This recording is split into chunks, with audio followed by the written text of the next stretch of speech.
राजकारणात काही वेळा एखादं वाक्य संपूर्ण राजकीय समीकरण बदलून टाकतं. मुख्यमंत्री देवेंद्र फडणवीस यांनी नुकतंच असंच एक वाक्य बोललं. महायुतीत आता कोणत्याही नव्या पक्षाला प्रवेश नाही. पण हा निर्णय अशा वेळी आला जेव्हा एकनाथ शिंदेंचं ऑपरेशन टायगर जोरात सुरू असल्याची चर्चा होती. मग अचानक हा ब्रेक का? हा संदेश विरोधकांसाठी होता की महायुतीतल्याच कुणासाठी? फडणवीस शिंदे सुप्त संघर्षाची दबक्या आवाजात सुरू झालेली चर्चा खरी आहे का? आणि या एका विधानामागं महाराष्ट्राच्या राजकारणातील कोणती मोठी रणनीती दडली आहे? चला संपूर्ण राजकीय गणित समजून घेऊया. नमस्कार, मी स्वप्नील आणि आपण पाहता त्याचं काय महाराष्ट्र. महाराष्ट्राच्या राजकारणात गेली 3 वर्ष एक गोष्ट सातत्यानं घडत आहे. निवडणुका असो किंवा नसो, चर्चा कायम पक्षांतराचीच. 2022मध्ये शिवसेनेत बंड झालं, त्यानंतर राष्ट्रवादी काँग्रेसमध्ये फूट पडली आणि आता पुन्हा एकदा ऑपरेशन टायगरच्या माध्यमातून ठाकरे गटातील खासदार आणि नेत्यांना शिंदे सेनेत आणण्याची चर्चा रंगली. हे वारं हळूहळू स्थानिक स्वराज्य संस्थांच्या दिशेने येतच आहे. त्यामुळं महायुतीचा विस्तार अजून वाढणार अशी अपेक्षा व्यक्त केली जात होती. पण त्याचवेळी मुख्यमंत्री देवेंद्र फडणवीस यांनी स्पष्ट शब्दात सांगितलं की महायुतीत आता कोणत्याही नव्या पक्षाला प्रवेश दिला जाणार नाही. आणि इथूनच राजकीय चर्चांना वेगळं वळण मिळालं.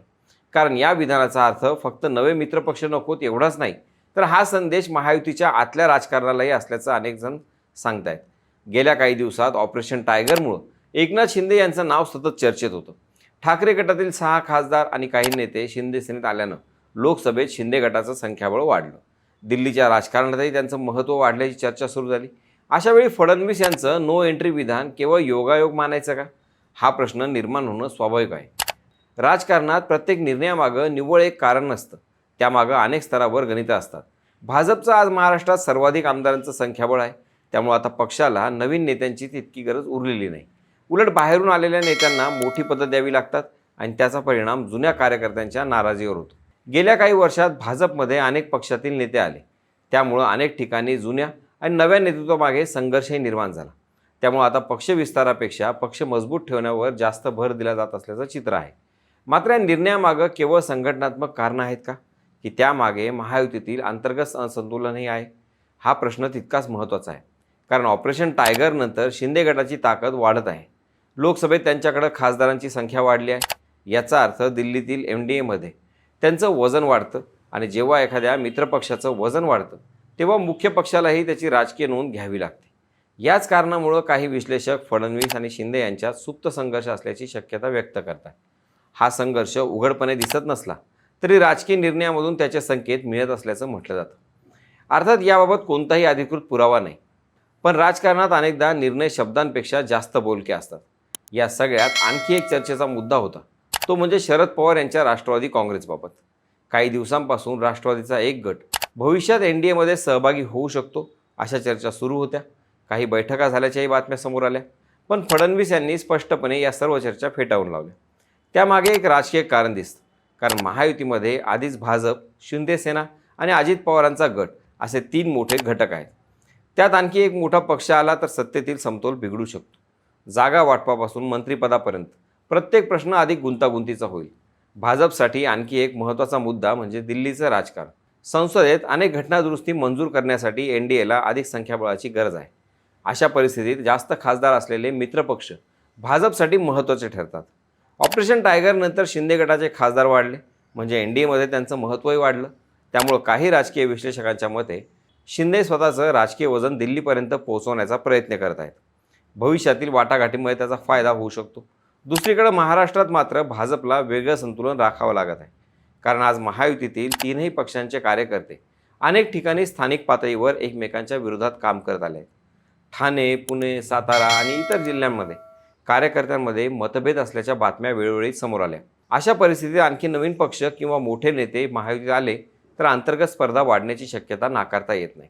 याचीच दुसरी बाजू म्हणजे उद्धव ठाकरे.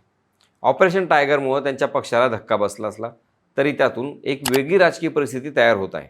जर भाजपनं पक्षप्रवेशाला ब्रेक लावला तर ठाकरे गटातील उरलेले नेते तातडीनं दुसऱ्या पक्षात जाण्याची शक्यता कमी होऊ शकते.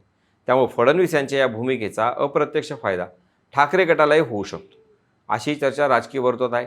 मात्र हे संपूर्ण चित्र फक्त आजचं नाही, त्यामागं 2029चं राजकारण दडलं आहे. पुढील काही वर्षात महाराष्ट्रात नेतृत्व कोणाचं असेल? भाजपमध्ये फडणवीस यांची भूमिका किती मजबूत राहील?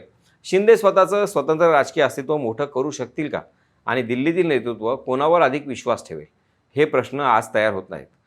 त्यामुळं आजची प्रत्येक पक्षांतराची घटना ही फक्त एका नेत्याच्या प्रवेशापुरती मर्यादित नाही, तर भविष्यातील सत्ता समीकरणांची पायाभरणी ठरत आहे.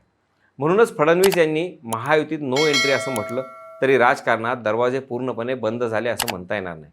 कारण राजकारणात परिस्थितीनुसार निर्णय बदलतात. आज जी भूमिका आहे ती उद्या बदलणार नाही याची कोणतीही हमी नसते. पण सध्या तरी भाजपने स्पष्ट संदेश दिला आहे की पक्षविस्तारापेक्षा महायुतीतील स्थिरता ही त्यांच्यासाठी अधिक महत्त्वाची आहे. आता पुढचा प्रश्न असा आहे, फडणवीस यांच्या नो एंट्री भूमिकेनंतर ऑपरेशन टायगरची गती कमी होणार का, की एकनाथ शिंदे आपल्या संघटन विस्ताराची मोहीम ही पूर्वीप्रमाणेच सुरू ठेवणार? आणि सर्वात महत्त्वाचं म्हणजे महायुतीमध्ये सर्व काही सुरळीत आहे की पडद्यामागं खरंच नवं सत्ता समीकरण आकार घेत आहे? या प्रश्नांची उत्तरे येत्या काही महिन्यात मिळतीलच आणि त्यावरच महाराष्ट्राच्या पुढच्या राजकारणाची दिशा ठरणार आहे. देवेंद्र फडणवीस यांच्या नो एंट्री विधानामागं नेमकं काय आहे असं तुम्हाला वाटतं? रणनीती की अंतर्गत राजकारण? तुमचं मत कमेंटमध्ये नक्की सांगा. बाकी राजकारणाच्या आखाड्यात आपली नजर कायम असणारच आहे. तेव्हा कुठेही जाऊ नका, पाहत राहा, सबस्क्राईब करा. त्याचं काय महाराष्ट्र.